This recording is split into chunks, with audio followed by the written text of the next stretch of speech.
నమస్తే welcome to i9 TV. Badangpet circle కార్యాలయంలో జరిగిన అవినీతి అక్రమాలపై కాంగ్రెస్ పార్టీపై బురద జల్లే ప్రయత్నం చేస్తే సహించేది లేదని ఆ పార్టీ సీనియర్ నాయకులు హెచ్చరించారు. శుక్రవారం ఏర్పాటు చేసిన మీడియా సమావేశంలో మాట్లాడుతూ కొన్ని పత్రికల్లో వస్తున్న అసత్య కథనాలను తీవ్రంగా ఖండించారు. ఈ సందర్భంగా నాయకులు మాట్లాడుతూ కాంగ్రెస్ ప్రభుత్వం అంటేనే ప్రజాపాలనని, ఎక్కడ అవినీతి జరిగినా తమ ప్రభుత్వం పారదర్శకమైన విచారణకు కట్టుబడి ఉంటుందని స్పష్టం చేశారు. బడంగ్పేట్ సర్కిల్ అధికారుల సస్పెన్షన్ వ్యవహారంలో విజిలెన్స్ మరియు ఏసీబీ విచారణ సజావుగా సాగుతుందని, ఇందులో రాజకీయ జోక్యం లేదని తెలిపారు. బడంగ్పేట్ నగర పంచాయతీగా ఉన్నప్పటి నుండి మున్సిపల్ కార్పొరేషన్ గా మారి అనంతరం జీహెచ్ఎంసీలో విలీనమయ్యే వరకు జరిగిన అన్ని వ్యవహారాలపై సమగ్ర జ్యుడిషియల్ విచారణ జరిపించాలని, అవినీతికి పాల్పడింది ఏ పార్టీ వారైనా ఎంతటి వారైనా కాంగ్రెస్ ప్రభుత్వం ఉపేక్షించబోదని తేల్చి చెప్పారు. నిజ నిజాలు బయటపడితే ఎవరు దోషులో ప్రజలకు స్పష్టంగా తెలుస్తుందని పేర్కొన్నారు. కార్యక్రమంలో కాంగ్రెస్ పార్టీ సీనియర్ నాయకులు ఎల్మెటి అమరేందర్ రెడ్డి, సామెడి గోపాల్ రెడ్డి, బోయేపల్లి గోవర్ధన్ రెడ్డి, ఆనంద్ రెడ్డి, సుభాన్ యాదవ్, స్వాగత్ శ్రీనివాస్, బంగారు అశోక్, యారగారి శ్రీధర్, చరణ్ రెడ్డి, స్వామి నాయక్, వరికుప్పల శివ, చిర్ర రాజు, మహిళా నాయకురాలు అమృత నాయుడు, పద్మశ్రీ మరియు ఇతర ముఖ్య నాయకులు, కార్యకర్తలు పాల్గొన్నారు.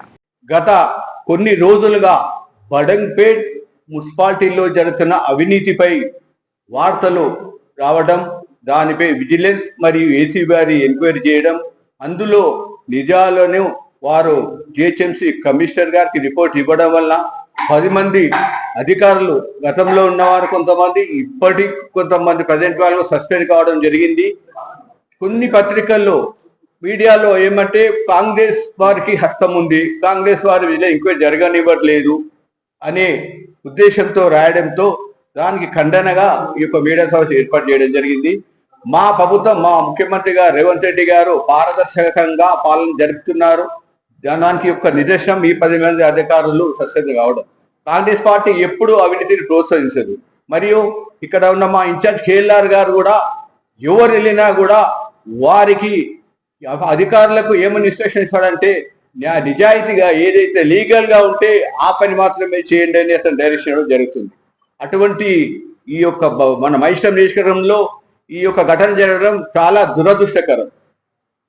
మేము ఒకటి ప్రభుత్వానికి కానీ మా జిల్లా మంత్రి శ్రీధర్ బాబు గారు కానీ విన్నవించేది ఏంటంటే, గత 2013 నుంచి ఏదైతే ఈ యొక్క నగర పంచాయతీ నుంచి ఇప్పటి వరకు ఏమైతే అవకతవకలు జరిగాయో వాటన్నిటిపై జ్యుడిషియల్ ఎంక్వైరీ వేసి ఆ యొక్క కాంట్రాక్టర్లను మరియు బాధ్యులైన అధికారులను మరియు మిగతా ఏదైతే రాజకీయ పార్టీ నాయకుల సంబంధం ఉందామంటారో ఏ పార్టీ వారైనా వెనుకపోకుండా అన్ని పార్టీలు అవినీతి పరులు ఉంటే అందరినీ వారిపై యాక్షన్ తీసుకోవాలి.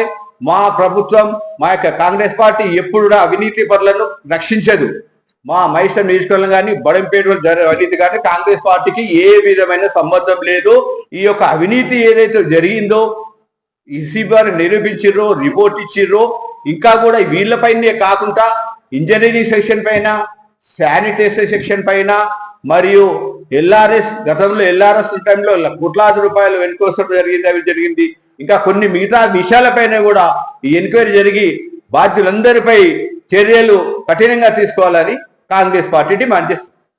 గత కొద్ది రోజులుగా కొంతమంది అధికారులని సస్పెండ్ చేశారు.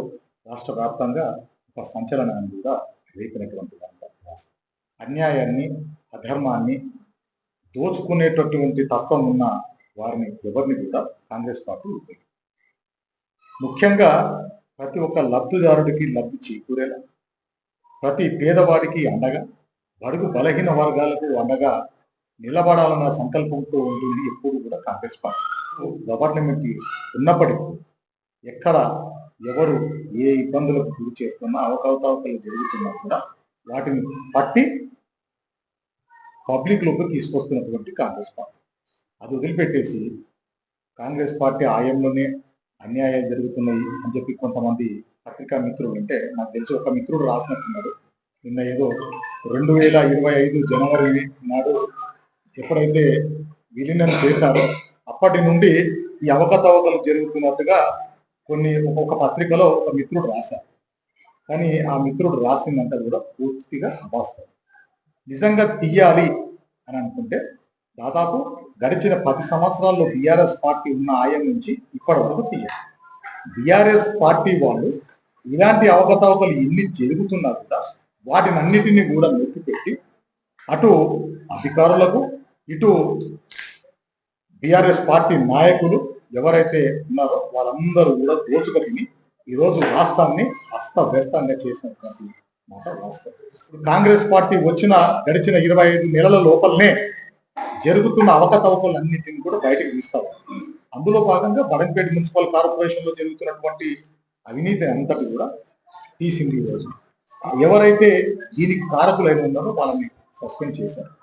గడిచిన 10 సంవత్సరాల నుంచి మొత్తం లిస్ట్ అవుట్ చేయాలి, ఎక్కడ అవకతవకలు జరిగినాయి అన్ని తీయాలి. దాంట్లో కొంతమంది ప్రజా ప్రతినిధులు కూడా ఉన్నట్టు తెలుస్తా ఉంది పత్రికా మిత్రులు రాయడాన్ని బట్టి. వారిపైన కూడా ఎంక్వైరీ చేయాలి.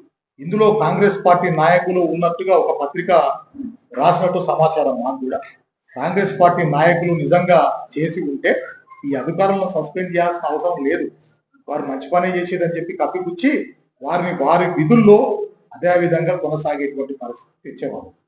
కానీ అట్లా కాకుండా ఖచ్చితంగా వీరు చేసినట్టుగా నిగ్గు తేలితే మాత్రం సస్పెండ్ చేస్తామన్నారు. ఆల్రెడీ సస్పెండ్ చేశారు. వారితో పాటు ఇప్పుడు కాంట్రాక్టర్లు ఉన్నారు, దాదాపు 13 కోట్లకు 3 కాంట్రాక్టర్లకు 80% వచ్చిందంటే వారిని కూడా ఎంక్వైరీ చేయాలి, వారి బ్యాంకులన్నీ సీజ్ చేయాలి. ఈ 13 కోట్ల రూపాయలు ఎక్కడ ఖర్చు పెట్టారు, ఎన్ని రోడ్లు ఎన్ని డ్రైనేజీలు పెడితే ఈ 13 కోట్లు అయినాయి, అవన్నీ పూర్తి అయినాయా కాలేదా, అందులో ఈ కాంట్రాక్టర్లకు ఎంత అమౌంట్ ముట్టింది గవర్నమెంట్ నుంచి, ఇంకెంత బ్యాలెన్స్ ఉంది, ఇవన్నీ కూడా నిగ్గు తేల్చేటువంటి అవసరం ఉంది. కాబట్టి నేను ఈ పత్రిక మిత్రుల ముంగట ఒకటే చెప్తున్నాను, దీనిపైన మాత్రం ఖచ్చితంగా జ్యుడిషియల్ ఎంక్వైరీ, విజిలెన్స్ ఎంక్వైరీ ఖచ్చితంగా ప్రభుత్వం ఏర్పాటు చేయాలని చెప్పి మనందరం కూడా కోరుకుంటున్నాం. ఎందుకంటే ప్రజల ప్రభుత్వం కాంగ్రెస్ పార్టీ. రేవంత్ రెడ్డి గారు అహర్నిశలు కూడా ఆయన ఈ తెలంగాణను మంచి అభివృద్ధి పదంలో ముందుకు తీసుకెళ్లాలన్న సంకల్పంతో వారు 18 గంటలు పనిచేస్తా ఉంటే, మరీ ముఖ్యంగా మా మహేశ్వర నియోజకవర్గంలో కిచ్చన్న లక్ష్మణుడు సేవ చేయాలన్న భావన ఉంటే మాత్రం ఖచ్చితంగా మహేశ్వరానికి రండి. ఎక్కడ ఎవరు ఏ అవకతవకలు చేసినా కూడా ఉపేక్షించేది లేదు అని చెప్పి ప్రతి ఒక్క ఆఫీసర్కు ఆయన హెచ్చరిస్తూ, ఇక్కడ వచ్చినటువంటి వాళ్లకు ఖచ్చితంగా మీరు ప్రజలకు చేరువలో ఉండి ఎవరికి ఏ సమస్య రాకుండా, బడుగు బలహీన వర్గాలు ఇక్కడ ఎక్కువ ఉన్నారు, అందరికీ సమన్యాయంగా ఉండేటట్టు మీరు చేస్తారంటేనే నా కాన్స్టిట్యున్సీలోకి మీరు అడుగు పెట్టాలి, లేదు రూపాయి సంపాదించుకోవాలనుకుంటే మాత్రం ఈ కాన్స్టిట్యున్సీలో రావద్దని చెప్పి ఎన్నో సందర్భాల్లో మాకు చెప్పినటువంటి సందర్భాలు ఉంటాయి. కానీ ఇది జరిగిన ఏదైతే ఇష్యూ ఉందో ఆ ఇష్యూ ఇప్పటిది కాదు, దాదాపు 10 సంవత్సరాల నుంచి ఉంది. కాబట్టి వాటిని అన్నిటిని కూడా పరిగణనలో తీసుకొని విజిలెన్స్ ఎంక్వైరీ, దీనిపైన జ్యుడిషియల్ ఎంక్వైరీ ఖచ్చితంగా వేయాలని చెప్పి ఈ సందర్భంగా కోరుకుంటున్నాను. గత 4 రోజుల నుంచి మన బడంపేట మున్సిపల్ కార్పొరేషన్ డివిజన్లో గత 10 ఏళ్ల నుంచి జరిగిన అవినీతి ఈ మధ్యన ఈ 2.5 సంవత్సరాలు మన కాంగ్రెస్ పార్టీ అధికారంలోకి వచ్చిన తర్వాత అక్కడ ఎంక్వైరీ చేయడం జరిగింది. ఇక్కడ అవినీతి జరిగింది. అందులో భాగంగా విజిలెన్స్ వాళ్ళు ఎంక్వైరీ చేస్తారు. దానికి ఎవరైతే ప్రోత్సహించారో వాళ్ళని సస్పెండ్ చేయడం జరిగింది. అదేవిధంగా ఇప్పుడు కాంట్రాక్టర్లు అదేవిధంగా ఆఫీసర్స్ వీళ్ళిద్దరు కుమ్మక్క అయితే ఇంతగానం జరిగింది. అదేవిధంగా ఇట్లా కాంగ్రెస్ పార్టీ వాళ్ళ పాత్ర ఉంది, ఇట్లా విజిలెన్స్ అంతా అడ్డుపడుతున్నారు, వీళ్ళు పై వరకు తీసుకుపోతలేరు, ఇది ఆపియాలని చూస్తున్నారు. కానీ కాంగ్రెస్ పార్టీ ఇలాంటి వాటికి తాగియదు. ఎందుకంటే రేపు మేము ఇప్పుడు చెప్పేది బడంపేట కార్పొరేషన్ డివిజన్ నుంచి చెప్పేది ఏంటంటే జ్యుడిషియల్ ఎంక్వైరీ చేయమని చెప్తున్నాం. నిగ్గు తేల్చమంటున్నాం. తప్పులు ఎవరు చేసిరో, కాంట్రాక్టులు చేసినా, ప్రజాప్రతినిధులు చేసినా, ఎవరు చేసినా. గతంలో టీఆర్ఎస్ పాలన ఉన్నప్పుడు నుంచి జరుగుతున్నది. అప్రూవర్ సస్పెండ్ అయితేనే కమిషనర్ అయ్యిండు, టౌన్ ప్లాన్ ఆఫీసర్ అయ్యిండు. ఈసారి కాంగ్రెస్ పార్టీ అధికారానికి వచ్చిన తర్వాత 10 మంది ఒకటేసారి కావడం మన రాష్ట్ర చరిత్రనే లేదు. స్థానికంగా అప్పుడు ఉన్న ఎమ్మెల్యే కూడా ఇందులో ఏమైనా ఉందా, లేకపోతే టీఆర్ఎస్ పాలకులకు కూడా ఏమైనా ఉందా?